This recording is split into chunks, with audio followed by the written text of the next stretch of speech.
iko naenda nyuma ya Isaka. Na hiyo watu wa Ismaeli wao wanaanza kusema hii haina kuwaonea.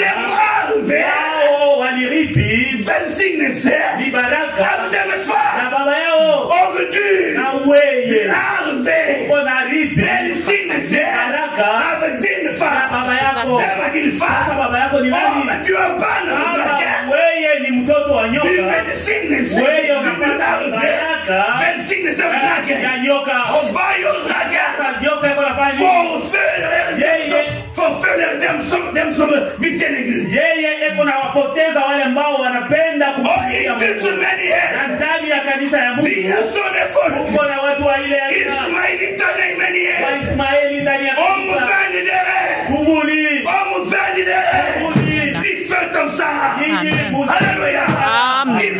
Muzaliwe na Sara.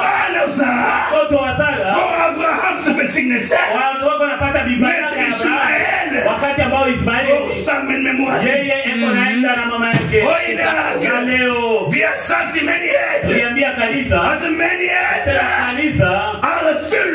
ni yenye kujaa yenye kujaa na wanafiki watu ambao wako naona neno la Mungu lakini imani haina ndani yao.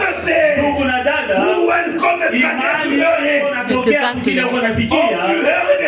Unasikia neno la Mungu kweli. Iko neno la kweli. Kama unasikia neno ya uongo, ile iko naleta imani ya uongo. Ndugu na dada, nini uko na huo? Kwa sababu wewe ni baba wa mtoto wa baba yako.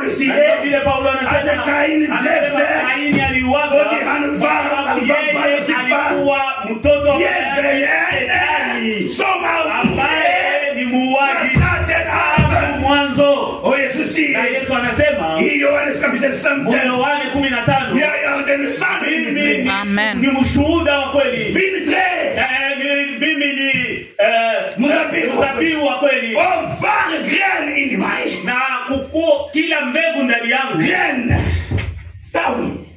kila tawi kwangu ambao haitoi matunda, hiyo itakatwa. Na wakati unakuja kwa Kristo, wewe unapaswa kuzaa matunda. Unapaswa kuzaa matunda. Na ile ambayo iko nakuja kwanza ni Ismaeli.